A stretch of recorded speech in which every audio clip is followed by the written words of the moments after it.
Muy buenas tardes. La Dirección de Docencia del Instituto Nacional de Salud del Niño, a través de la unidad de Telesalud, le da la bienvenida a una nueva telecapacitación. En esta oportunidad tenemos la presencia de la doctora Karin de Negri, médico cirujana pediátrica del Servicio de Cirugía de nuestra institución, quien abordará el tema abdomen agudo. Esta actividad académica virtual es transmitida además a través de nuestro canal de YouTube, lugar donde quedará grabado. Recuerde que puede realizar sus preguntas vía chat o WhatsApp, donde nuestra profesional resolverá sus inquietudes. Dejamos con ustedes a la doctora Karin de Negri, cirujana pediatra del Instituto Nacional de Salud del Niño. Adelante, doctora. Muchas gracias. En esta oportunidad vamos a hablar, como ya se dijo, del abdomen agudo. El abdomen agudo es una entidad que con la que nos vamos a topar con frecuencia, generalmente en la emergencia. El problema del abdomen agudo de inicio a veces es la valoración, ¿no?, de la gravedad de ese abdomen. Entonces, a veces hay mucha confusión y lo importante es ver cuál es realmente la gravedad que puede comprometer el estado de salud y la vida del paciente. Entonces, ¿cómo hacemos la valoración clínica? Esta soy yo. Estoy trabajando actualmente en el Instituto Nacional de Salud del Niño en el Servicio de Cirugía Pediátrica, Breña. El abdomen agudo se caracteriza por ser un cuadro de dolor abdominal intenso, como su nombre lo dice. Ese se presenta de forma brusca o aguda, pero es abdomen agudo cuando compromete el estado general del paciente. Por ser agudo no puede tener más de una semana de enfermedad, de tiempo de enfermedad, pero el problema es que puede llevar a graves complicaciones inmediatas y con riesgo vital. La etiología es muy diversa. En general, el dolor abdominal, que puede ser un abdomen agudo o no abdomen agudo, tiene una incidencia de presentación en los servicios de urgencia de 5 a 25%. Según la causa, el manejo puede ser solamente médico o quirúrgico. Cuando hablamos de abdomen agudo, generalmente el tratamiento es quirúrgico. Cuando el abdomen agudo es de origen abdominal, cuando la etiología es abdominal, entonces estamos hablando de enfermedades de vísceras huecas, como por ejemplo una obstrucción intestinal, una colitis ulcerativa, una diverticulitis, una intussuscepción en los niños generalmente, un vólvulo, entre otras muchas posibilidades. O una inflamación peritoneal que generalmente es secundaria, por ejemplo, a una úlcera péptica perforada, a una apendicitis, a una colecistitis aguda complicada, a una ruptura de embarazo ectópico que también podemos ver en adolescentes embarazadas, a una pancreatitis complicada, a un divertículo perforado, en los niños un divertículo de Meckel, por ejemplo, a una perforación de víscera hueca en general, o a una peritonitis primaria también. Una peritonitis primaria también va a dar lugar al dolor abdominal.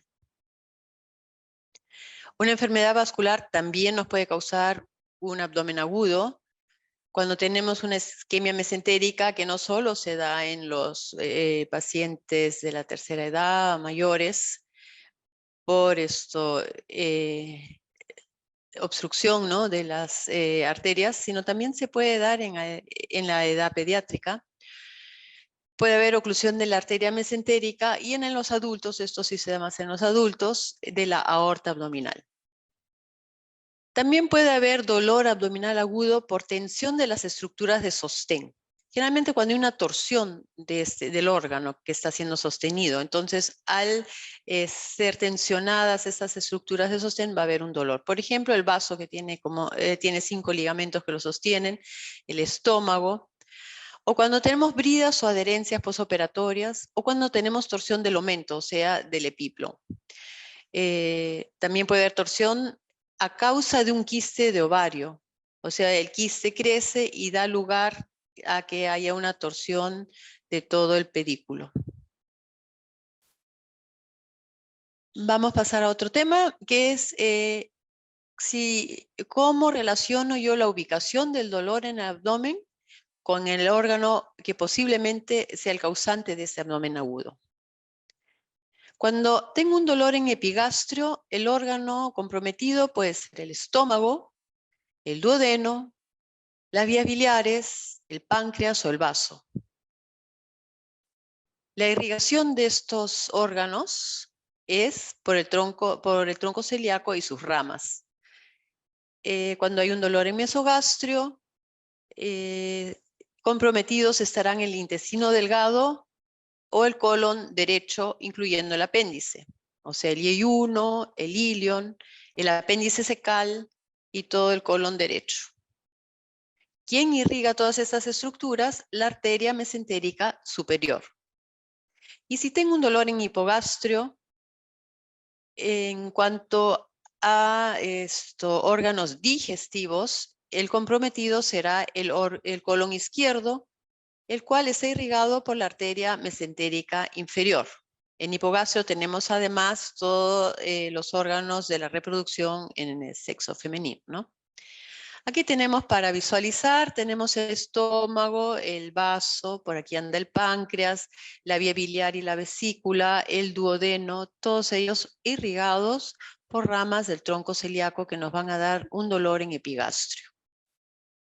Aquí tenemos el colon derecho, el intestino delgado, el apéndice, ¿no? Todos ellos irrigados por la arteria mesentérica superior que nos van a dar un dolor más bien ubicado en mesogastrio. Y aquí tenemos todo el colon izquierdo, que es irrigado por la arteria mesentérica inferior que nos va a dar más bien un dolor en hipogastrio. El tipo de dolor, así sea abdomen agudo, es muy variable. Puede ser un dolor tipo cólico, ¿qué produce el dolor tipo cólico? La contracción intensa de una víscera hueca, ¿no? Del intestino o también de la vesícula, por ejemplo. Un dolor tipo ardor o urente se debe a la irritación de la mucosa. ¿Dónde va a ser este dolor ardor? En el estómago, en el esófago, en el duodeno. Y un dolor tipo presión o pesadez que se produce cuando un órgano se distiende. Entonces, eso puede ser también, puede comprometer también, puede ser originado también por un órgano sólido donde se distiende la cápsula y esa distensión de la cápsula se traduce mediante un dolor tipo presión. Y un dolor penetrante o tipo hincada, que es cuando la víscera hueca presenta un compromiso que va desde la mucosa hacia la serosa y finalmente termina en la perforación. O sea, el tipo de dolor también nos va a dirigir un poco hacia el tipo de origen del abdomen agudo. Ahora, hay dolor abdominal agudo que se origina fuera del abdomen, o sea que no sería en realidad un abdomen agudo, sino solo un dolor abdominal. Tenemos acá unos ejemplos. El dolor referido, que sigue los trayectos de los nervios, pero que no necesariamente nos habla del compromiso de un órgano intraabdominal. El dolor de origen metabólico, que es causado por uremia, acidosis, fármacos, toxinas, cuyo tratamiento es obviamente el manejo médico. Y el dolor neurógeno producido por compromiso medular y radicular. Obviamente ahí el tratamiento no es del abdomen, sino de la estructura comprometida. Hay el dolor psicógeno también, que es cuando el paciente somatiza el dolor. Además está decir que es otra especialidad quien se encargará de la terapia de ese tipo de dolor. Ahora, recordando nuevamente, el dolor abdominal y el abdomen agudo no son sinónimos ni equivalentes. Y aquí radica tal vez la dificultad cuando uno recibe al paciente. ¿Es solo un dolor abdominal o es un dolor abdominal que requiere manejo inmediato, ¿no? El tratamiento del abdomen agudo casi siempre es quirúrgico. Ya hemos visto, ¿no? Un vólvulo, una perforación de algún órgano hueco o una distensión en un órgano sólido de su cápsula requerirán probablemente un tratamiento quirúrgico. No siempre, pero en un buen porcentaje de casos. Por ejemplo, puede haber dolor abdominal de causa hematológica, la púrpura, o de causa metabólica. Sabemos que son dolores abdominales, pero que no requieren manejo quirúrgico. Cuando hablamos del dolor abdominal en el abdomen agudo, tenemos dos tipos de signos muy importantes que nos van a dirigir un poco y nos van a guiar hacia cuál va a ser nuestro manejo. El signo pivote es aquel sin el cual no se puede sostener el diagnóstico correspondiente. Por ejemplo, si tengo peritonitis, tendré que tener rebote. Si no tengo rebote, no tengo peritonitis, salvo excepciones que se podrán discutir más adelante. O en el neonato, en donde tal vez no se note el rebote, va a haber eritema y edema de la piel abdominal. Sin esto está muy alejado el diagnóstico de peritonitis. Ahora existen también los signos patognomónicos. Estos, sin más investigación, sin examen de laboratorio, sin pedir examen radiológico, etcétera, casi al 100% nos asegura el diagnóstico de la enfermedad que está produciéndose, ¿no?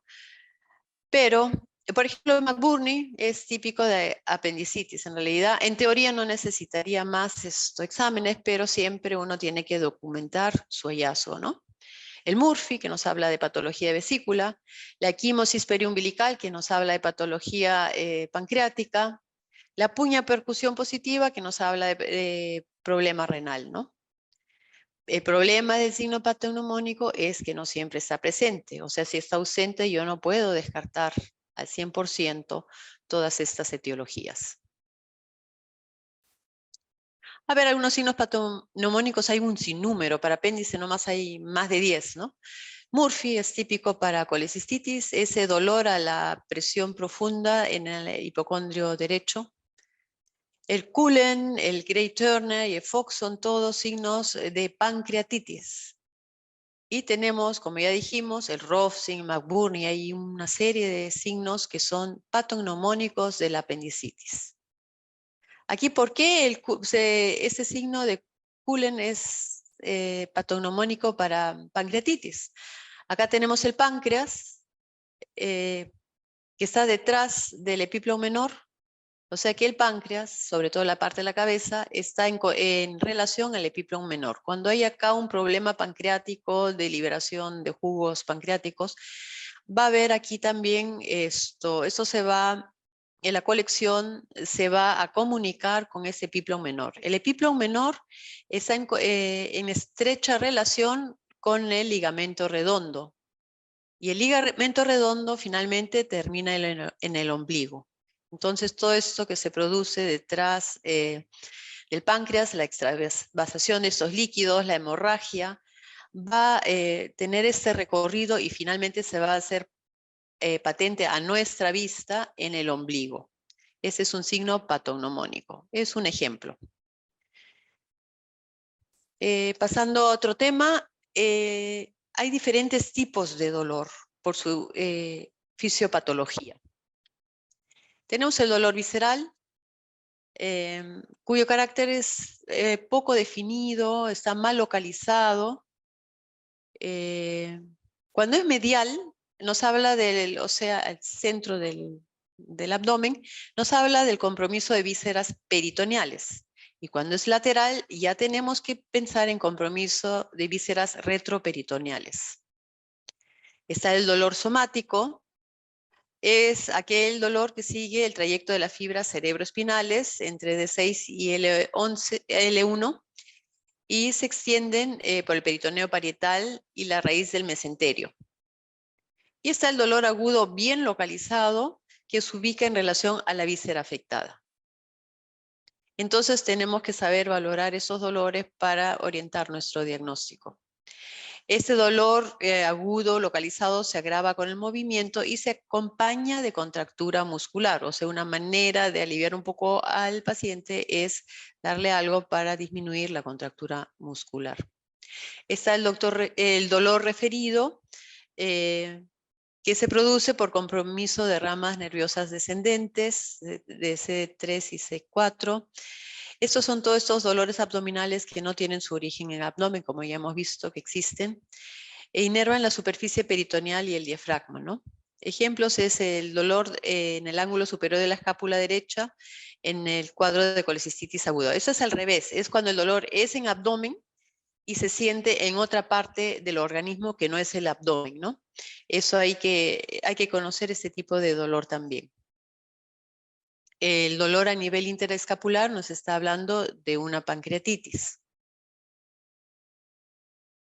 Como ya dijimos, un abdomen agudo, un dolor abdominal puede representar un abdomen agudo y puede requerir de cirugía en algún momento.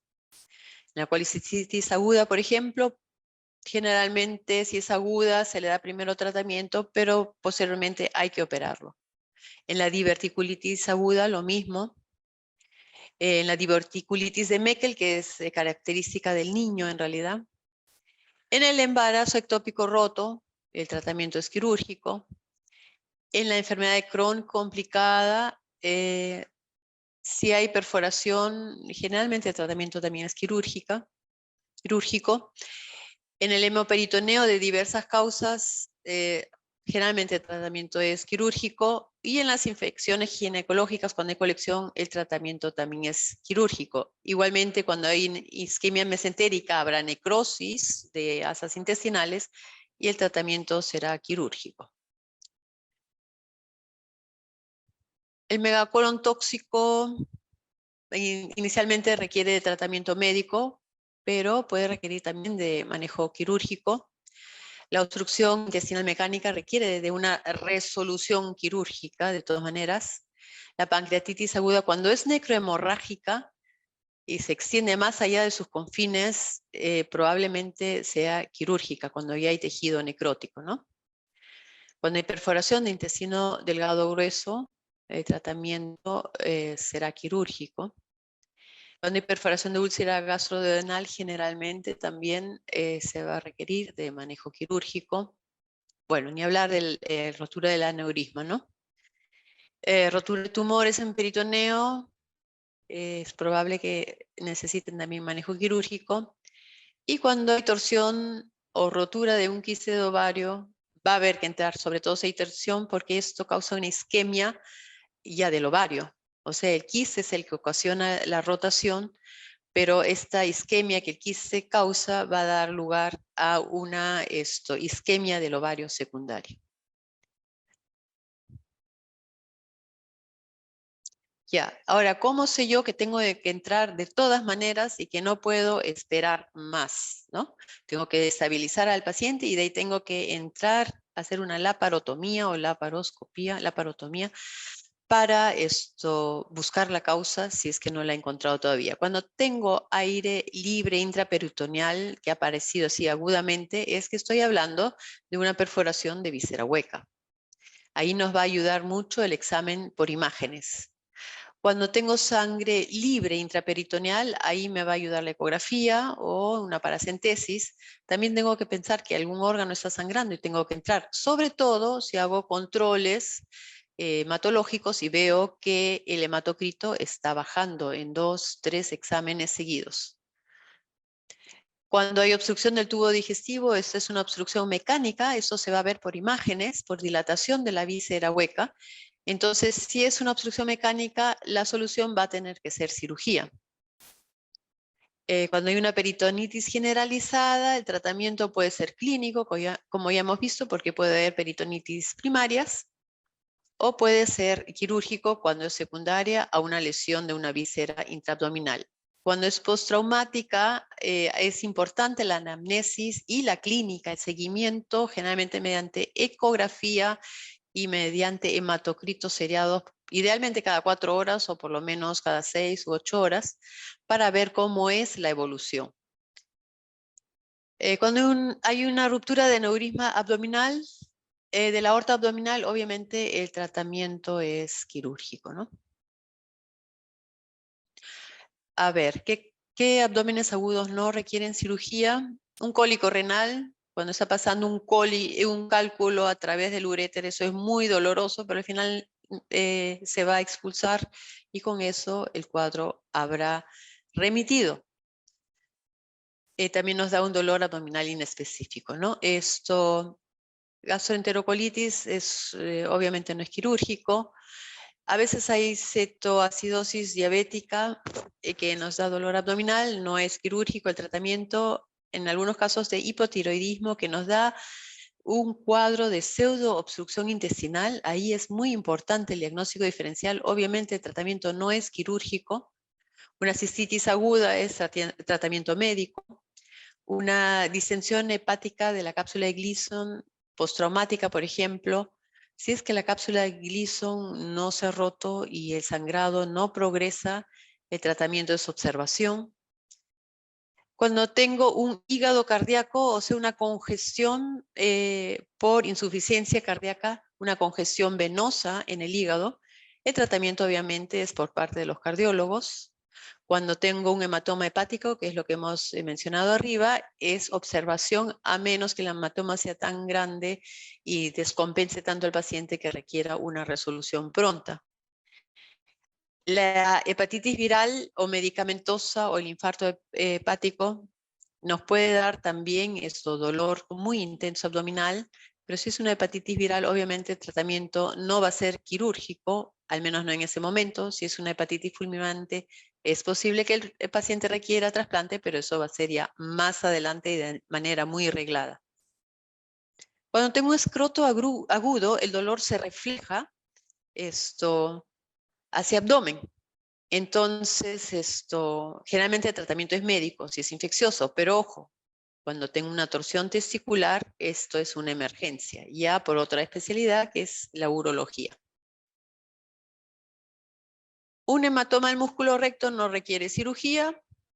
Un infarto agudo de miocardio que también me puede dar un dolor referido en epigastrio. Obviamente el tratamiento es por parte de los cardiólogos.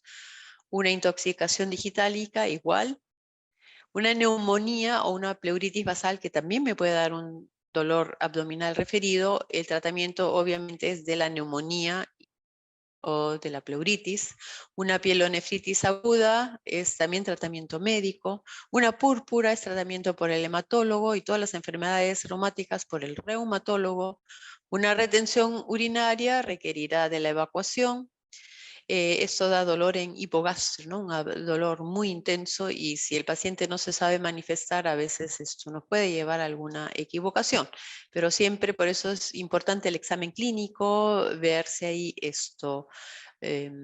aumento de volumen en hipogastrio, si es tenso, si hay dolor a la palpación profunda.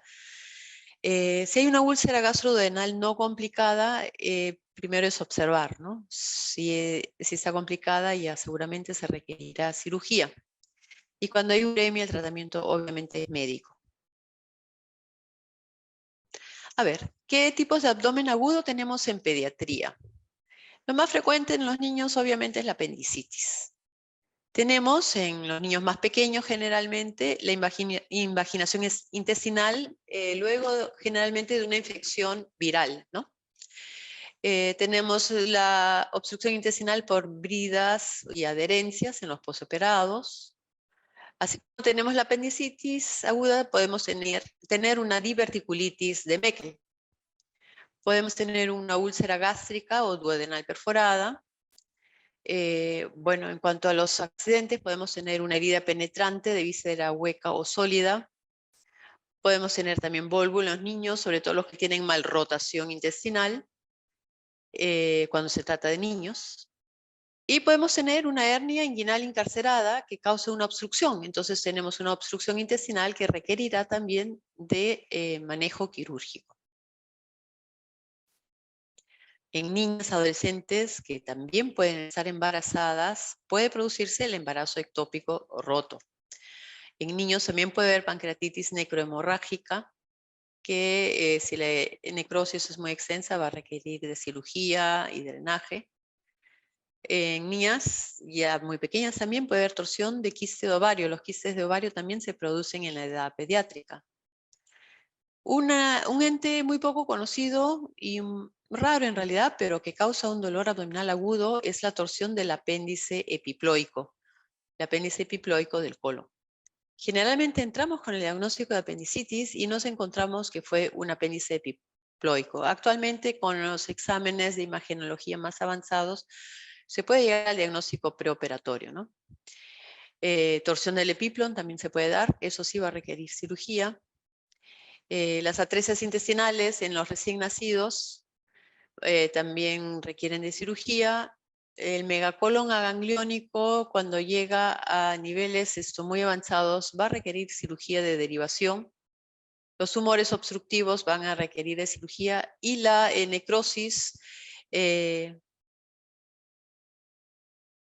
el neonato, necrosis intestinal en el neonato, va a requerir también esto de cirugía derivativa y si se puede ya reconstructiva. Generalmente en un principio va a ser derivativa en el famoso NEC del neonato. En las atresias intestinales, para recordar, antes de intervenir el paciente tenemos que tenerlo estabilizado. Hay que revisar sus electrolitos, su estado de hidratación. Sabemos que estas atresias intestinales van a dar lugar a una pérdida de electrolitos y van a dar lugar a un desbalance muy serio. Esto hay que arreglarlo, mejorarlo antes de ingresar a la cirugía. Los tumores generalmente se operan ya sea porque son obstructivos o porque hay sangrado importante. Ahora, diagnóstico diferencial. ¿Cuándo no debo operar? Cuando tengo un abdomen agudo, es un abdomen agudo, pero no necesito o no debo operar. Bueno, hemos dicho diabetes mellitus puede darnos un abdomen, un dolor abdominal agudo, pero el manejo es metabólico. El síndrome premenstrual puede ser muy doloroso en las niñas. O sea, los cólicos premenstruales. Acá hay que hacer una diferenciación con la endometriosis, ¿no? Que eso ya es de manejo por el ginecólogo. Y está el famoso Mittelschmerz, que es el dolor por la ovulación, o sea, a mitad del ciclo. Ese dolor puede ser muy intenso en algunas niñitas, pero el manejo obviamente no es quirúrgico. Una gastritis aguda es también de tratamiento médico. Una parasitosis, que es esa enfermedad que mimetiza una serie de patologías.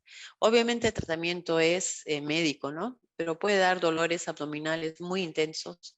Pero puede dar también cuadros quirúrgicos. Hemos visto obstrucción por Ascaris, por ejemplo, por todo un manojo de Ascaris que causa.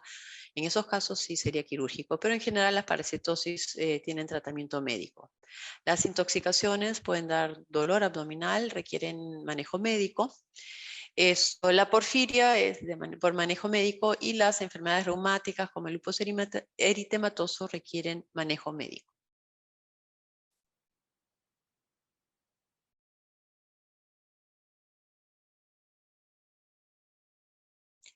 Para recordar que los parásitos en casos muy extremos pueden obstruir el tubo digestivo, no solo eso, pueden perforarlo, algunos ingresan dentro del apéndice, pueden invadir los órganos, ¿no? Manejo, ¿qué hacemos? Llega un abdomen agudo de emergencia, ¿qué hago? Lo primero, lo hospitalizo, tengo que tenerlo, estabilizarlo, estudiarlo y ver qué se hace. Primero, una sonda nasogástrica.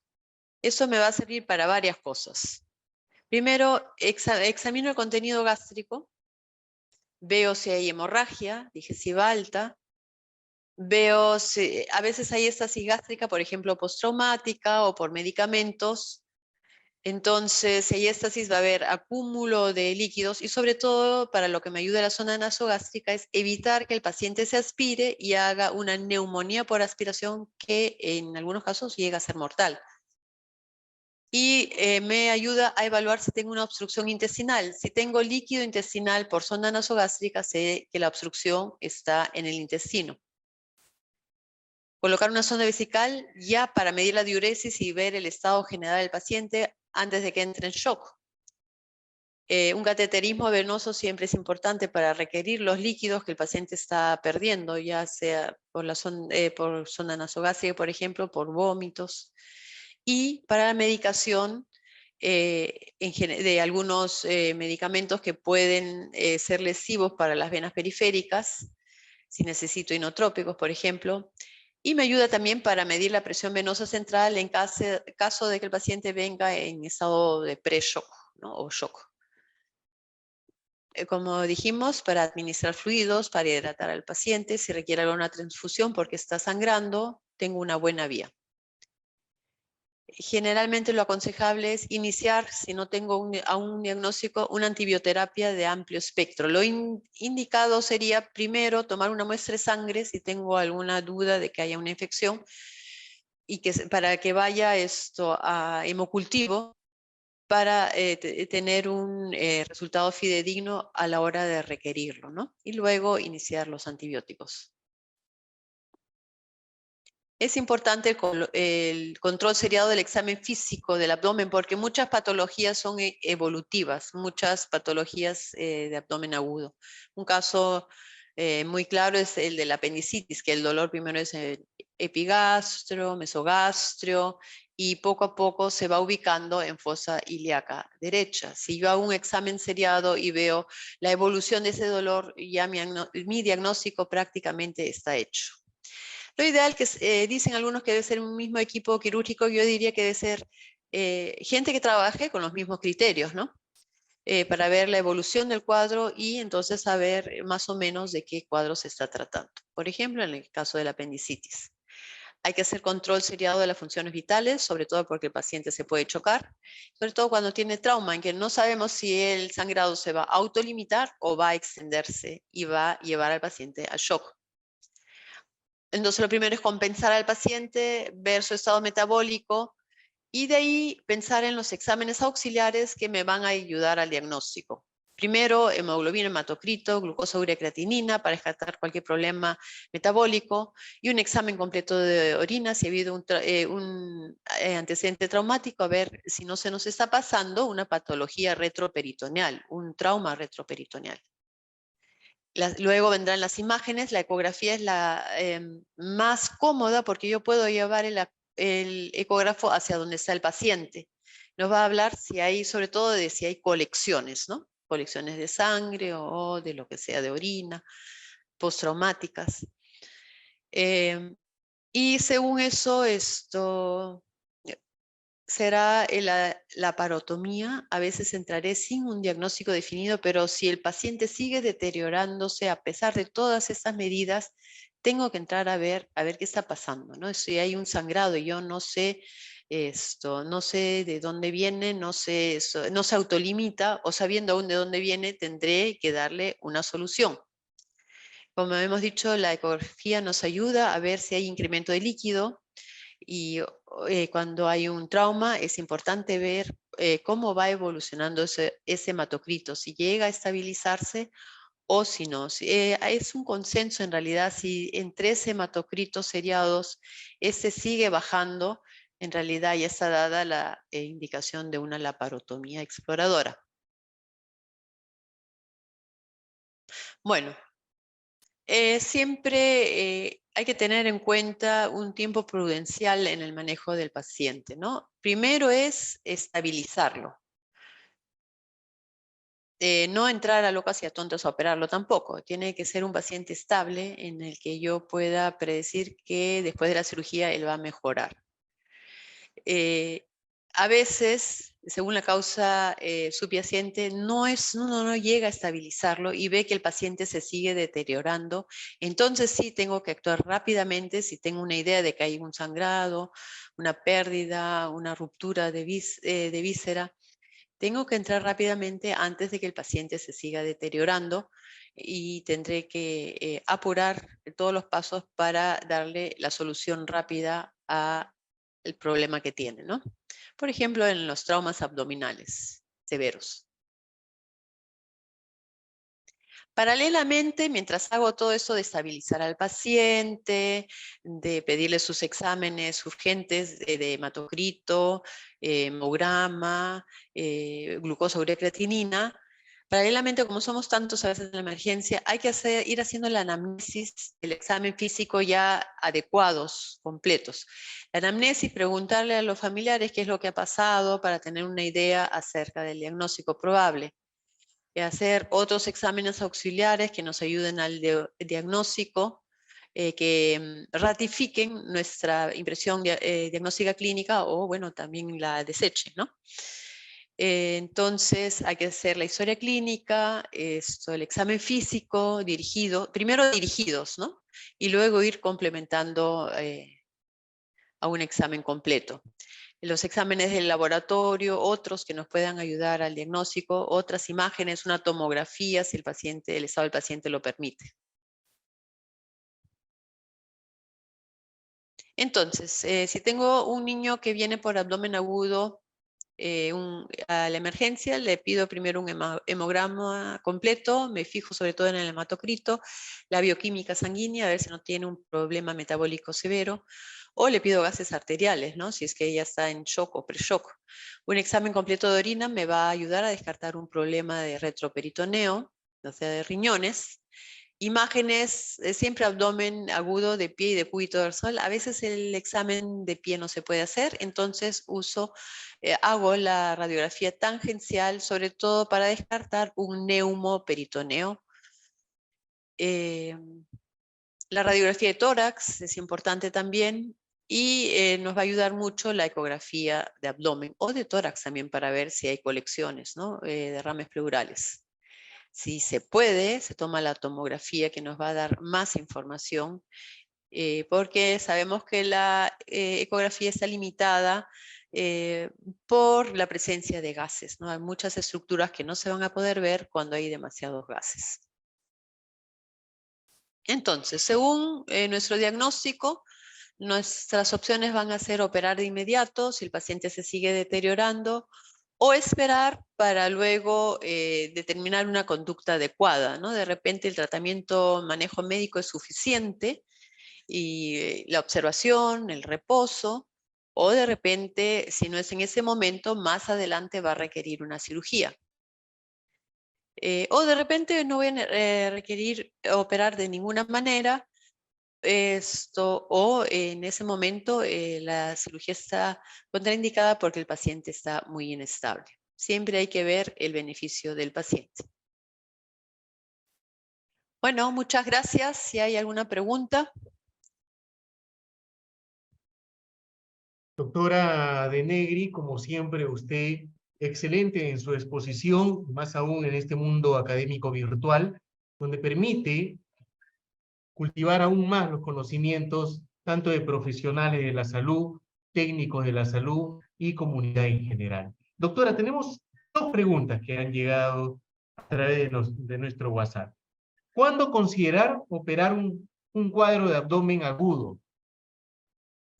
Como ya se dijo, si veo que el paciente se sigue deteriorando a pesar de las medidas de hidratación, transfusión si fuera necesario, y cuando es un trauma está claro que lo que hay que hacer es la ecografía y ver si hay una colección, si se va incrementando. La ecografía idealmente se hace cada 4 o 6 horas, y si la colección no se limita, sino sigue incrementándose, o si el hematocrito sigue bajando en 3 exámenes seriados cada 4 o 6 horas.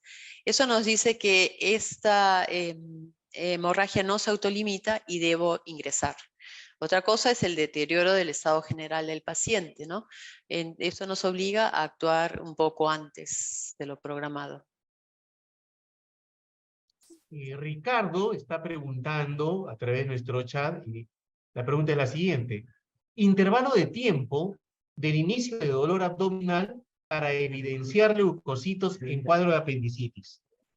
Bueno, la apendicitis en realidad muchas veces puede cursar con leucocitos normales cuando es una apendicitis que no está complicada. Generalmente no vamos a encontrar leucocitosis. Lo que nos va a ayudar sí es que va a haber una neutrofilia. en relación a los linfocitos no van a estar elevados, sino los neutrófilos. Los leucocitos se van a elevar cuando ya hay complicaciones, ¿no? Cuando ya está supurada, gangrenada, perforada, entonces sí, eso va a ser después de varias horas, ¿no? Entonces, inicialmente no necesariamente todas las apendicitis tienen leucocitosis, pero en nuestras emergencias generalmente los pacientes ya vienen complicados, ¿no? Con 2 días, 3 días o más de evolución, entonces generalmente encontramos ya leucocitosis, pero como digo, normalmente una apendicitis no cursa con una leucocitosis de inicio. Y una pregunta, doctora, de la comunidad es, ¿qué tiempo debo esperar para llevar a mi hijo al hospital? No, no hay que esperar nada. Si él dice que ese es nuestro problema, que parece que no le hace mucho caso a los hijos y vienen después de 3 días. Si yo pienso que tiene algo importante, un dolor que es, bueno, fuera de un dolor por cólico de gases, debo llevarlo si tengo alguna duda, ¿no? Y descartar. Si no fue, en buena hora, ¿no?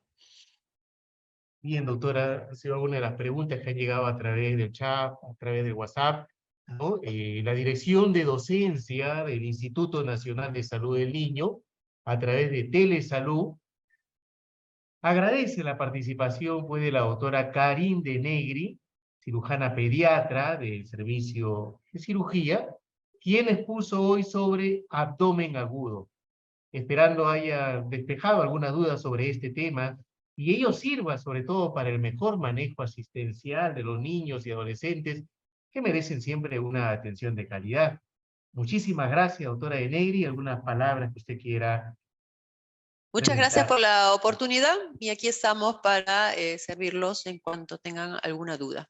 Gracias, hasta luego. Hasta luego, doctora. Muchas gracias.